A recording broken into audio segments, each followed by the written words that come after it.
നമസ്കാരം, ജന്മഭൂമിയിലേക്ക് സ്വാഗതം. വാർത്തകൾ ചുരുക്കത്തിൽ. സ്ഥലം MLA കൂടിയായ മന്ത്രി വി ശിവൻകുട്ടി പേരിനൊരു മീറ്റിംഗിൽ പങ്കെടുത്ത ശേഷം ഉൾവലിയുകയും ഇടത് കേന്ദ്രങ്ങൾ പൊങ്കാല ഉത്സവം പരാജയപ്പെടുത്താൻ അണിയറ നീക്കങ്ങൾ സജീവമാക്കുകയും ചെയ്തിട്ടും അതെല്ലാം അവഗണിച്ച് ആറ്റുകാൽ പൊങ്കാല മഹോത്സവം വൻ വിജയമായി.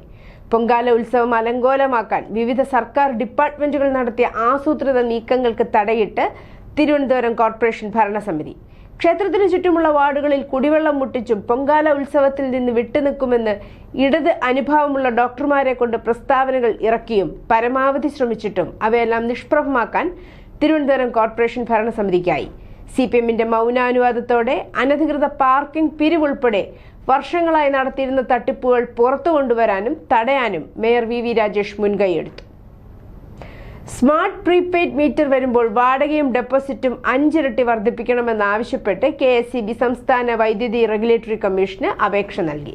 സ്മാർട്ട് മീറ്റർ പദ്ധതി ഉപയോക്താക്കൾക്ക് മാത്രം നടപ്പാക്കാനും മറ്റുള്ളവർക്ക് മീറ്റർ വാടക വർദ്ധിപ്പിക്കുന്നതിന് പ്രത്യേക അപേക്ഷ പിന്നീട് സമർപ്പിക്കാനും കമ്മീഷൻ നിർദ്ദേശിച്ചു.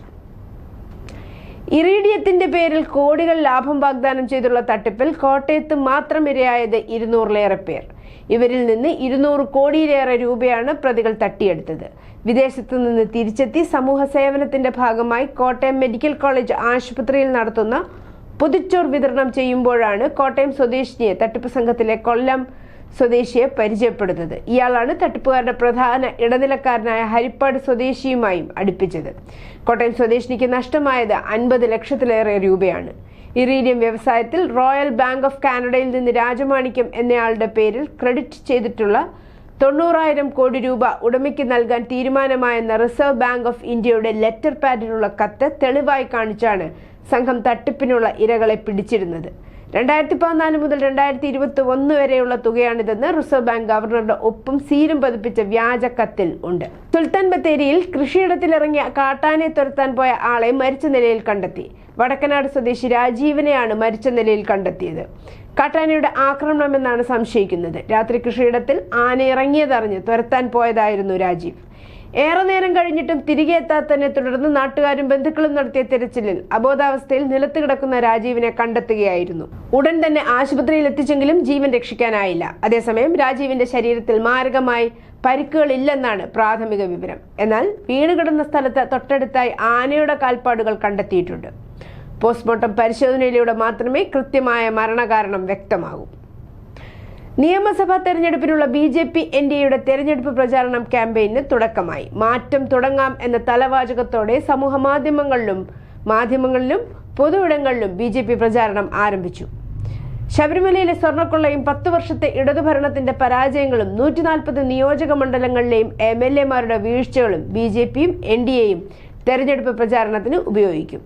നിയമസഭാ മണ്ഡലങ്ങൾ കേന്ദ്രീകരിച്ച് ജനപ്രതിനിധികൾക്കെതിരെ BJP ആരംഭിച്ച സമരത്തിന്റെ പ്രചാരണത്തിനായി മതിയായി MLA മാറ്റം തുടങ്ങാം എന്ന തലവാചകത്തിലും ക്യാമ്പയിൻ ശക്തമാക്കി.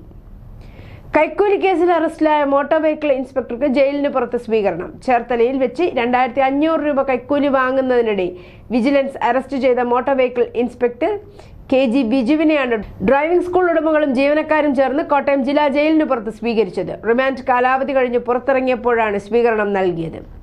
ജനുവരി 30-നാണ് KG ബിജുവിനെ ഏജന്റ് വഴി കൈക്കൂലി നൽകുന്നതിനിടെ ആലപ്പുഴ വിജിലൻസ് പിടികൂടിയത്. അന്ന് ബിജുവിനെ കള്ളക്കേസിൽ കുടുക്കിയതാണെന്ന ആരോപണം ഉയർന്നിരുന്നു. വിരമിക്കാൻ 2 മാസം മാത്രം ബാക്കിയുള്ളപ്പോഴായിരുന്നു അറസ്റ്റ്. 37 വർഷം സർവീസിലുണ്ടായിട്ട് മുൻപ് ഒരു ആരോപണവും ബിജുവിനെതിരെ ഉണ്ടായിട്ടില്ലെന്നതാണ് സ്വീകരിക്കാനെത്തിയവർ പറഞ്ഞത്. 1952-ലെ എംപ്ലോയീസ് പ്രോവിഡന്റ് ഫണ്ട് സ്കീമിനും EPF, 1995-ലെ എംപ്ലോയീസ് പെൻഷൻ സ്കീമിനും EPS പകരം 2026 ഏപ്രിൽ 1 മുതൽ പുതിയ പദ്ധതികൾ നടപ്പാവുന്നതോടെ ഉയർന്ന പെൻഷനു വേണ്ടി ഓപ്ഷൻ നൽകിയവരെ ദോഷകരമായി ബാധിക്കുമോ എന്ന ആശങ്ക. കഴിഞ്ഞ ദിവസം EPF-ന്റെ കേന്ദ്ര ട്രസ്റ്റി ബോർഡ് അംഗീകാരം നൽകിയ EPS 2026-ൽ ഉയർന്ന പെൻഷനു വേണ്ടി ഓപ്ഷൻ നൽകുന്ന വ്യവസ്ഥ ഒഴിവാക്കി. ഇതോടൊപ്പം വിരമിക്കുന്ന സമയത്തെ സ്കീം പ്രകാരമാണ് പെൻഷൻ കണക്കാക്കുന്നതെന്ന് EPFO വ്യക്തമാക്കിയതും ചേർത്ത് വായിക്കുമ്പോഴാണ് ഉയർന്ന പെൻഷന്റെ കാര്യത്തിൽ ചോദ്യമുയരുന്നത്. ശബരിമല ദ്വാരപാലക ശില്പത്തിലെ സ്വർണം കൊള്ള ചെയ്ത കേസിൽ ദേവസ്വം ബോർഡ് മുൻ പ്രസിഡന്റും MLA-യുമായിരുന്ന A. പത്മകുമാറിന്റെ ജാമ്യാപേക്ഷയിൽ കൊല്ലം വിജിലൻസ് കോടതി ഇന്ന് വിധി പറയും. അറസ്റ്റിലായി 90 ദിവസം പൂർത്തിയായിട്ടും കുറ്റപത്രം സമർപ്പിക്കാത്ത സാഹചര്യത്തിൽ സ്വാഭാവിക ജാമ്യത്തിന് അർഹനാണെന്ന് ജാമ്യാപേക്ഷയിൽ പറയുന്നത്. നേരത്തെ കട്ടളപ്പാളിയിലെ സ്വർണം അപഹരിച്ച കേസിൽ കഴിഞ്ഞ മാസം 20-ന് പത്മകുമാറിന് സ്വാഭാവിക ജാമ്യം ലഭിച്ചിരുന്നു. ദ്വാരപാലക ശില്പക്കേസിൽ ജാമ്യം ലഭിച്ചാൽ ഇന്ന് മോചിതനാകും. നവംബർ 20-നാണ് പത്മകുമാർ അറസ്റ്റിലായത്. ചേർത്തല 11-ാം മൈൽ മുട്ടത്തിപ്പറമ്പ് റോഡിൽ പള്ളിക്കവലയിൽ തിങ്കളാഴ്ച രാത്രി 11:40-നുണ്ടായ അപകടത്തിൽ നന്ദഗോപാലനും ആരവ് കൃഷ്ണയും യഥാക്രമം 22-ഉം 24-ഉം വയസ്സ് വിടവാങ്ങിയതോടെ 2 കുടുംബങ്ങളാണ് അനാഥമായത്. ഇരുവരും ഏക സന്താനങ്ങളായിരുന്നു. തണ്ണീർമുക്കം മുട്ടത്തിപ്പറമ്പ് ഈഴാശ്ശേരിക്കരി വീട്ടിൽ വേണുഗോപാലിന്റെയും സുനിമോളുടെയും ഏക മകനാണ് നന്ദഗോപാലൻ. വയലാർ മംഗളംപറമ്പ് കലേഷ് കുമാറിന്റെയും ലീനയുടെയും ഏക മകനാണ് ആരവ് കൃഷ്ണ. ഇരുവരുടെയും വേർപാട് കുടുംബാംഗങ്ങൾക്കും നാട്ടുകാർക്കും തീരാ ദുഃഖമായി. ഇരുവരും ഓണക്കാലത്ത് പൂവിൽപ്പന നടത്തിയും മറ്റും ചെറിയ തുക സമാഹരിച്ച് തുടർ പഠനം നടത്തിയിരുന്നു. 8 പേരടങ്ങുന്ന സംഘമാണ് ഇവരുടേത്.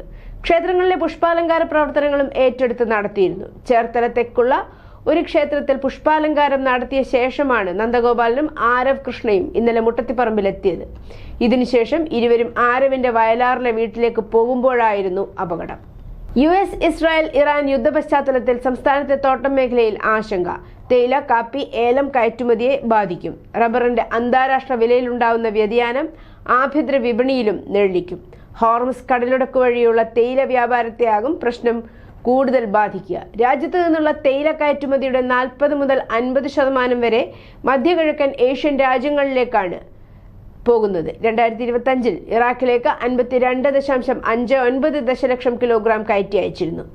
UAE-ൽ 52.71 ദശലക്ഷം കിലോയും ഇറാനിലേക്ക് 11.25-ഉം സൗദിയിൽ 7.94 കിലോ ഇന്ത്യൻ തേയില വാങ്ങിയിരുന്നു. എന്നീ രാജ്യങ്ങളും ഇന്ത്യൻ തേയില വാങ്ങിയിരുന്നു. പശ്ചിമേഷ്യയിലെ യുദ്ധ സാഹചര്യത്തിൽ കുടുങ്ങിക്കിടക്കുന്ന പ്രവാസികളെ നാട്ടിലെത്തിക്കുന്നതിനായി എയർ ഇന്ത്യ പ്രത്യേക വിമാന സർവീസുകൾ ആരംഭിച്ചു. ഇതിന്റെ ഭാഗമായി 350 സീറ്റുള്ള ബോയിംഗ് 777 വിമാനം മുംബൈയിൽ നിന്ന് ജിദ്ദയിലേക്ക് പുറപ്പെട്ടു. രാത്രി വൈകി ഡൽഹിയിൽ നിന്ന് ദുബായിലേക്ക് ബോയിംഗ് 7879 വിമാനവും മാർച്ച് 4-ന് പുലർച്ചെ മുംബൈയിൽ നിന്ന് ദുബായിലേക്ക് മറ്റൊരു വിമാനവും സർവീസ് നടത്തുമെന്ന് എയർ ഇന്ത്യ അറിയിച്ചു.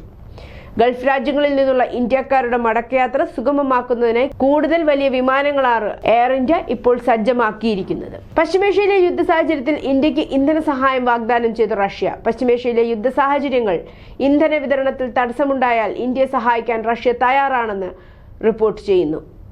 പശ്ചിമേഷ്യയിൽ സംഘർഷം വ്യാപിപ്പിക്കുന്ന പശ്ചാത്തലത്തിലാണ് റഷ്യയുടെ ഈ നിർണായക വാഗ്ദാനം. ഗൾഫ് മേഖലയിലുള്ള 1 കോടിയിലധികം വരുന്ന ഇന്ത്യൻ പൗരന്മാരുടെ സുരക്ഷയെക്കുറിച്ചുള്ള ആശങ്ക ഇന്ത്യ വ്യക്തമാക്കിയതിന് പിന്നാലെയാണ് റഷ്യയുടെ വാഗ്ദാനം. ഇന്ത്യയുടെ ഊർജ്ജ സുരക്ഷയ്ക്ക് പശ്ചിമേഷ്യൻ സംഘർഷം ഉടനടി ഭീഷണി ഉയർത്തുന്നില്ല. നിലവിലെ സാഹചര്യം നേരിടാൻ ആവശ്യമായ ഊർജ്ജ ശേഖരം ഇന്ത്യയിലുണ്ടെന്നും പെട്രോൾ, ഡീസൽ, പാചകവാതകം എന്നിവയുടെ ഉപഭോക്താക്കൾക്ക് ഉടനടി ഒരു ക്ഷാമവും നേരിടേണ്ടി വരില്ലെന്നും പെട്രോളിയം മന്ത്രി ഹർദീപ് സിംഗ് പുരി പറഞ്ഞു. റഷ്യയിൽ നിന്ന് 5 S-400 വ്യോമ പ്രതിരോധ സംവിധാനങ്ങൾ കൂടി വാങ്ങാനുള്ള ഇന്ത്യൻ വ്യോമസേനയുടെ നിർദ്ദേശം തിങ്കളാഴ്ച പ്രതിരോധ സംഭരണ ബോർഡ് DPB അംഗീകരിച്ചു. ഇറാനെതിരായ US, ഇസ്രായേൽ ആക്രമണങ്ങൾ ഓപ്പറേഷൻ ഫ്യൂറി എന്ന രഹസ്യനാമത്തിൽ അറിയപ്പെടുന്ന ബാലിസ്റ്റിക് മിസൈലുകളുടെയും കാമിക്കേസ് ഡ്രോണുകളുടെയും ആധിപത്യം പുലർത്തുന്ന സംഘർഷം കാണുമ്പോഴും ഈ നീക്കം നടക്കുകയാണ്. ഇറാന്റെ പുതിയ പരമോന്നത നേതാവ് ആയത്തുള്ള അലി ഖമേനിയുടെ മകൻ മുജ്തബ ഖമേനിയെ രാജ്യത്തെ വിദഗ്ധരുടെ അസംബ്ലി തെരഞ്ഞെടുത്തതായി ഇറാൻ ഇന്റർനാഷണൽ റിപ്പോർട്ട് ചെയ്തു. ഖമേനിക്ക് നിയുക്ത പിൻഗാമി ഉണ്ടായിരുന്നില്ല. Ayatollah Alireza Arafi, president Masoud Pezeshkian, chief justice Gholam Hossein Mohseni Ejei എന്നിവരടങ്ങുന്ന 3-അംഗ ഇറാന്റെ ഇടക്കാല നേതൃത്വ കൗൺസിൽ അടുത്ത പിൻഗാമിയെ തെരഞ്ഞെടുക്കുന്നതുവരെ സുപ്രീം നേതാവിന്റെ ഉത്തരവാദിത്തങ്ങൾ ഏറ്റെടുത്തിരുന്നു. കൂടുതൽ ശക്തമായ M5 ചിപ്പുള്ള മാക്ബുക്ക് എയർ ആപ്പിൾ പുറത്തിറക്കി. പുതിയ മാക്ബുക്ക് എയർ M5 മാക്കോസ് നൽകുന്ന വികസിപ്പിച്ച AI കഴിവുകൾ കൊണ്ടുവരുന്നുവെന്ന് കമ്പനി പറയുന്നു. ഇന്ത്യയിൽ M5 ഉള്ള 13-ഇഞ്ച് മാക്ബുക്ക് എയറിന് 1,19,000 മുതൽ ആരംഭിക്കുന്നു. അതേസമയം 15-ഇഞ്ച് മോഡലിന് 1,44,900 മുതൽ ആരംഭിക്കുന്നു. ആപ്പിളിന്റെ ഔദ്യോഗിക ഓൺലൈൻ ഫിസിക്കൽ സ്റ്റോറുകളിലും തേർഡ് പാർട്ടി റീറ്റെയിലർമാരിലും 2 വലിപ്പങ്ങളും sky blue, midnight, starlight, silver എന്നീ നിറങ്ങളിൽ വിൽക്കും. മാർച്ച് 4 മുതൽ പ്രീ ഓർഡറുകൾ ആരംഭിക്കും. മാർച്ച് 11 മുതൽ ലഭ്യമാകും. കുവൈറ്റിൽ ഡ്രോൺ അവശിഷ്ടങ്ങൾ വീണ് പരിക്കേറ്റ് ചികിത്സയിലായിരുന്ന 11 വയസ്സുകാരി മരിച്ചു. കുവൈറ്റ് തലസ്ഥാനത്താണ് സംഭവം. ആക്രമണത്തിൽ ഒരു കുടുംബത്തിലെ 4 പേർക്ക് പരിക്കേറ്റു. ഇതോടെ കുവൈറ്റിൽ പരിക്കേറ്റവരുടെ എണ്ണം 32ആയി. ഡ്രോണുകളുടെ അവശിഷ്ടങ്ങൾ പതിച്ചാണ് ആളുകൾക്ക് പരിക്കേൽക്കുന്നത്. നിരവധി ആക്രമണങ്ങൾ ചെറുത്തെന്ന് കുവൈറ്റ് അറിയിച്ചു. ഇറാന്റെ 9 ഡ്രോണുകൾ തകർത്തെന്ന് സൗദിയും വ്യക്തമാക്കി. News desk Janmabhumi.